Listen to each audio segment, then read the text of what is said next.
దివంగత మాజీ ముఖ్యమంత్రి వైఎస్ రాజశేఖర రెడ్డి అకాల మరణం, వివేకానంద రెడ్డి హత్య, ఈ రెండూ కూడాను జగన్మోహన్ రెడ్డిని ముఖ్యమంత్రి చేసేందుకు దోహదపడిందని మంత్రి అచ్చెన్నాయుడు చేసిన వ్యాఖ్యలు ప్రతి ఒక్క వైఎస్ఆర్ కాంగ్రెస్ పార్టీ నాయకుల్లో కూడాను కవ్వింపు చర్యలకు పాల్పడేలా చేసింది.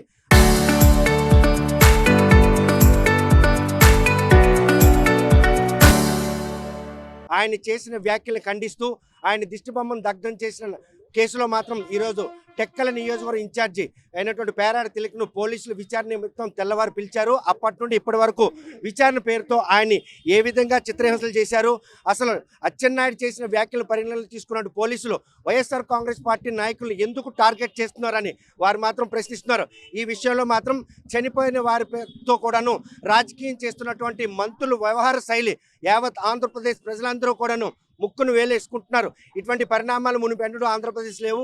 దుర్మరణం చెందినటువంటి తన తండ్రిని ఈరోజు రాజకీయ లబ్ధికున్న ఆరోపణ వెనక ఉన్నటువంటి ఆంతర్యం ప్రస్తుతం ఆయన పోలీసులు కష్టం నుండి విడుదలయ్యారు.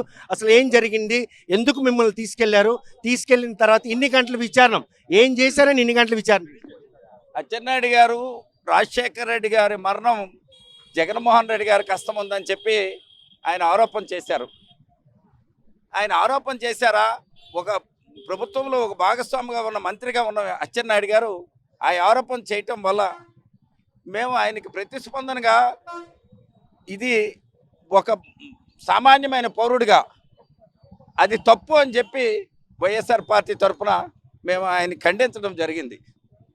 దానికోసం ఈరోజు మమ్మల్ని ఉదయం నుంచి విచారణ నిమిత్తం అని చెప్పి పోలీసులు స్టేషన్లో పెట్టి మమ్మల్ని నిర్బంధించారు. విచారణ చేయలేదు. మేము అడిగాం పోలీసులకి, దేని నిమిత్తం మీరు మమ్మల్ని పిలిచారు స్టేషన్కి? మాకు విచారణ కోసం అని పిలిచారు కదా, ఎందుకు మమ్మల్ని విచారణ చేయట్లేదు అని అడిగాం. మాకు కొన్ని ఫోన్లు వచ్చాయి, ఇప్పుడున్న పరిస్థితుల్లో మేము చెయ్యము, మీరు ఉండవలసిందే అని చెప్పారు. ఉదయం 10 గంటలకు తీసుకెళ్ళి సాయంత్రం 6:30 వరకు నన్ను అక్కడే ఉంచారు. నేను తీసుకున్న మంచినీళ్ళు తప్ప ఎటువంటి ఇది నాకు సహకారం చేయలేదు. దాన్ని నేనేం భావించట్లేదు. కానీ ప్రజల తరపున జగన్మోహన్ రెడ్డి గారు ముఖ్యమంత్రి అయినప్పుడు, ఆయన ముఖ్యమంత్రిగా ఉన్నప్పుడు ఈ రాష్ట్రంలో ప్రతి పేదవాడికి సంక్షేమ పథకాలు ఇచ్చి పేదవాళ్ళ తాలూకా ఆర్థిక స్థితిగతులు మెరుగుపడడానికి కోసం ఆయన సాయపడితే అతన్ని వ్యక్తిగత హననం చేయడానికి కోసం ఈవేళ అచ్చెన్నాయుడు లాంటి ఒక పనికిమాలిన మంత్రి 420 మంత్రిని అతని పైన ఉసుగలిపి విపరీత ద్వారంతో మాట్లాడుతున్నారు. ఏమిటి ఈ విధానము? అధికారం ఉందని చెప్పి మీ ఇష్టారాజ్యంగా ఈ రకంగా చేయటం కరెక్ట్ కాదు. అందుకు దయించి ఇది ఏదైతే వాస్తవాలు జరిగాయో దాని మీద విచారణ చేయించండి. దానిలో భాగమే అచ్చెన్నాయుడు కుటుంబం అనేక మర్డర్ కేసుల్లో ముద్దాయిలు. ఆయన ఎర్రన్నాయుడు గారి మరణం కూడా అనుమానాస్పదమైన మరణం. ఎందుకంటే ఎర్రన్నాయుడు గారికి ఆ రోజు జెడ్ కేటగిరీ భద్రత ఉండేది. ఆ వెహికల్ని వాడకుండా, ఆ భద్రత లేకుండా ఒక వ్యక్తి తాలగా, ఒక పార్టీ నాయకుడి తాలగా కారులో ఆయన తీసుకొని వెళ్ళి డ్రైవింగ్ రాని వ్యక్తితో డ్రైవింగ్ చేయించి ఆయన చిన్న యాక్సిడెంట్ జరిగిందని చెప్పి ఆయన చనిపోవడం జరిగింది. మరి ఆ కారులో ఎవరికే దెబ్బలు తగలేదు, ఎవరూ మరణం చెందలేదు, ఒక్క ఎర్రనాయుడు గారే మరణం చెందారు. మరి దాని మీద విచారణ చేయండి. ఎందుకంటే ఈవేళ ఆ కారులో ఉన్న కలిసేటి అప్పలనాయుడు గారు తెలుగుదేశం పార్టీ పార్లమెంట్ సభ్యునిగా ఉన్నారు.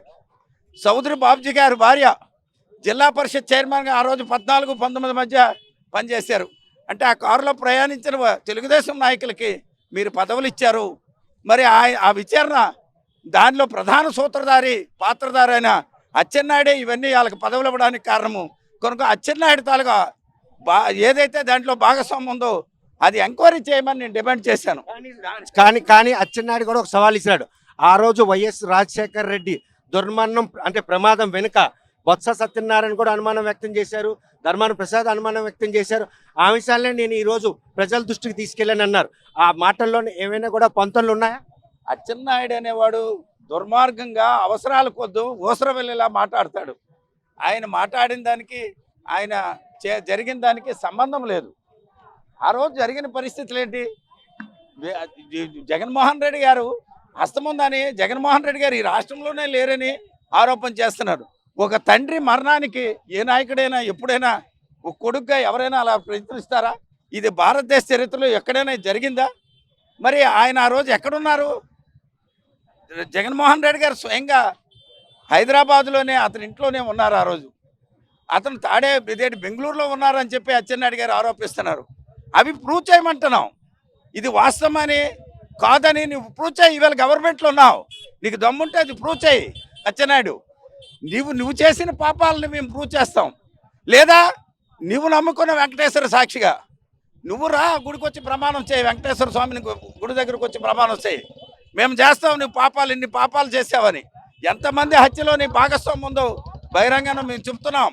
వాస్తవాలు ప్రజలందరికీ తెలుసు, ఈ జిల్లా ప్రజలకు తెలుసు. ఆ వాస్తవ పరిస్థితులే చెప్పమని చెప్పి ఆయన కూడా ప్రశ్నిస్తున్నారు, మీరు వాస్తవాలు చెప్పాలని ప్రశ్నిస్తున్నారు. ఈ విషయంలో ఎర్రన్నాయుడు దుర్మరణంతో పాటు వైఎస్ రాజశేఖర రెడ్డి దుర్మరణం, ఈ రెండు అంశాలు కూడాను ఆంధ్రప్రదేశ్లో ఎందుకు ఈరోజు చర్చకి రావాల్సిన ఆవశ్యకత వచ్చింది? అచ్చెన్నాయుడు లాంటి దుర్మార్గుడు మంత్రిగా ఉండటం వల్ల అతని భాష, అతని ఆలోచన విధానం, ఆయన ఉన్మాది మనస్తత్వం, విపరీత ధోరణి తత్వం వల్లే ఈరోజు ఈ పరిస్థితి వచ్చింది.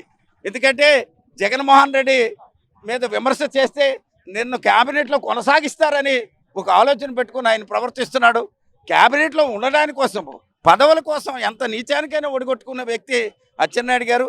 ఎందుకంటే ఆ రోజు కుటుంబానికి ఎమ్మెల్యే కావాలని 1996లోనే అతను ఆ ప్రయత్నం చేశాడు.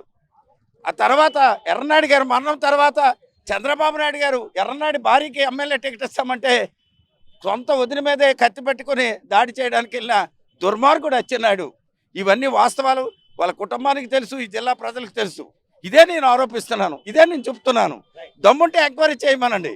చూస్తే కనుక ఓవైపు వైఎస్ రాజశేఖర దుర్మరణం ఈరోజు రాజకీయ లబ్ధి కోసం అని చెప్పి అచ్చెన్నాయుడు ఆరోపించడం, ఎర్రనాయుడికి సంబంధించినటువంటి ఏదైతే దుర్మరణం ఉందో ఆ విషయంలో కూడాను ఆ వెహికల్లో ప్రయాణిస్తున్న వారందరికీ ఆంధ్రప్రదేశ్ ఈ విషయంపై సంఘీభావం తెలిపేందుకు వచ్చినటువంటి వైసీపీ యువ నాయకుడు కృష్ణ చైతన్య ఏ విధంగా తీసుకోవచ్చు? ఈ అరెస్టులు ఏంటి, పోలీసు విచారణ ఏంటి, గంటల తరబడి ఉంచడం ఏంటి, అప్పుడప్పుడు ఎలక్షన్స్ లేవు ఏంటి, అసలు వీళ్ళ తల పోకడేది కావాలని ఉద్దేశపూర్వకంగా ఈరోజు టెక్కల సమన్వయకర్త పేరాడ తిలక్ గారిని ఉదయం 9 గంటలకి పోలీస్ స్టేషన్కి పిలిచి విచారణ పేరుతో ఎటువంటి విచారణ కూడా చేయకుండా సుమారు 5 గంటల 5:30 6 వరకు కూడా పోలీసులు నిర్బంధించి అనేక విధాలుగా ఇబ్బంది పెట్టి ఎటువంటి ఎంక్వైరీ చేయకుండా ఒక గొంతు ప్రజల తరపు నుంచి ఒక గొంతు లెగిసిందని చెప్పని ఆ గొంతుని ఏ విధంగా నొక్కాలి, ఏ విధంగా ఇబ్బంది పెట్టాలనే ఉద్దేశం మీదే తిలక్ గారిని ఈరోజు ఎంక్వైరీ పేరుతో అరెస్ట్ చేశారు. దానికి యావత్తు వైఎస్ఆర్ కాంగ్రెస్ పార్టీ నాయకులు కానీ, సమన్వయకర్తలు కానీ, క్యాడర్ కానీ అందరూ కూడా జిల్లా నలుమూల నుంచి వచ్చి ఈరోజు ఆయన సంఘీభావం తెలిపారు. ఎట్టి పరిస్థితుల్లో ఏ ఒక్క సమన్వయకర్తకి, ఏ ఒక్క నాయకుడికి, ఏ ఒక్క కార్యకర్తకి ఇబ్బంది జరిగినా సరే ఈ శ్రీకాకుళం జిల్లా మొత్తం యావత్తు కూడా ఒక కుటుంబం వల్లే ఉండి తప్పకుండా ఎదుర్కొంటామని చెప్పి మీకు తెలియజేసుకుంటున్నాను. ఈ విషయం మాత్రం వైఎస్ఆర్ కాంగ్రెస్ పార్టీ కేడర్ నాయకులు కార్యకర్తల తలకు ఐక్యతని చాటుకునేందుకు ఒక వేదిక అయిందంటే తప్పకుండా ఇదే చెప్తున్నాను. పైన మా నాయకుడు జగన్మోహన్ రెడ్డి దగ్గర నుంచి ఇక్కడ స్థానిక సమన్వయకర్త పేరాడ తిలక్ గారి వరకు కూడా ప్రతి ఒక్కరు కార్యకర్తలకు అండగా, నాయకులకు తోడుగా ఉండే పార్టీ వైఎస్ఆర్ కాంగ్రెస్ పార్టీ అని తెలియజేయడంలో భాగంగానే ఈ రోజు మీ అందరం కూడా టెక్కలు రావడం జరిగింది. కూటమి ప్రభుత్వం 2 ఏళ్ళు అయింది, పరిపాలన సాగిస్తుంది. కానీ వైఎస్ఆర్ కాంగ్రెస్ పార్టీ జనంలో మాత్రం 40% ఓట్ బ్యాక్ ఉంది అన్నటువంటి ఆ సంకేతం వెరసి నాయకులందరూ కూడా కష్టం వచ్చిందంటే నిలబడ్డారు అని ఈ జనసంద్రం చెప్తుంది.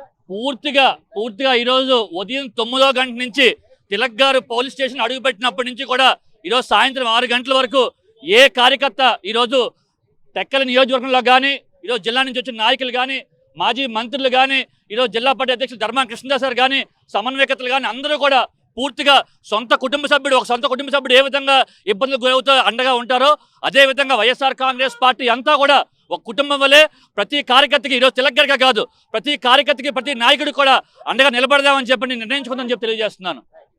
కూటమి ప్రభుత్వం కొలుగుదేరి 2 ఏళ్ళు కావస్తున్నా వైఎస్ఆర్ కాంగ్రెస్ పార్టీ క్షేత్రస్థాయిలో ఏ మేరకు బలం ఉంది నిరూపించుకునేందుకు మాత్రం టెక్కల నియోజకవర్గం వైఎస్ఆర్ కాంగ్రెస్ పార్టీకి చెందినటువంటి సమన్వయకర్త పేరాడ తిలక్ని అరెస్ట్ చేశారని తెలిసిన వెంటనే అన్ని నియోజకవర్గాల నుండి సమన్వయకర్తలతో పాటు మాజీ ఉప ముఖ్యమంత్రి, జిల్లా పార్టీ అధ్యక్షులు ధర్మాన కృష్ణదాసు, మాజీ మంత్రి సీదిరాపల్లరాజుతో పాటు అందరూ కేడర్ కూడా ఆయన బాసటగా నిలిచారు. ఎందుకు అరెస్ట్ చేశారు, విచారణ ఏం చేశారు, తను చేసిన తప్పేంటి, అచ్చెన్నాయుడు చేసిన వ్యాఖ్యలు మదనపడి తమ పార్టీ అధినేతకు వచ్చినటువంటి ఆపదను మాత్రం ప్రజలకు చెప్పేందుకు తాను చేసిన ప్రయత్నంలో గొంతు నొక్కేందుకు మాత్రం పోలీసులు ప్రయత్నించారు.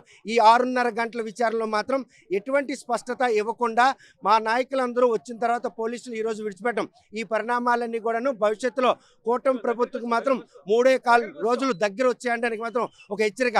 40% ఓటు బ్యాంక్ ఉన్న వైఎస్ఆర్ కాంగ్రెస్ పార్టీలో మాత్రం నాయకులు, కేడరు, కార్యకర్తలు అందరూ కూడాను ఏకతాటిపై ఉన్నారు అనడానికి టెక్కలి సమన్వయకర్త పేరాడ తిలక్ అరెస్ట్ మాత్రం సవాల్గా తీసుకున్న పోలీసులు మాత్రం ఈరోజు హెచ్చరిక జారీ చేశారు.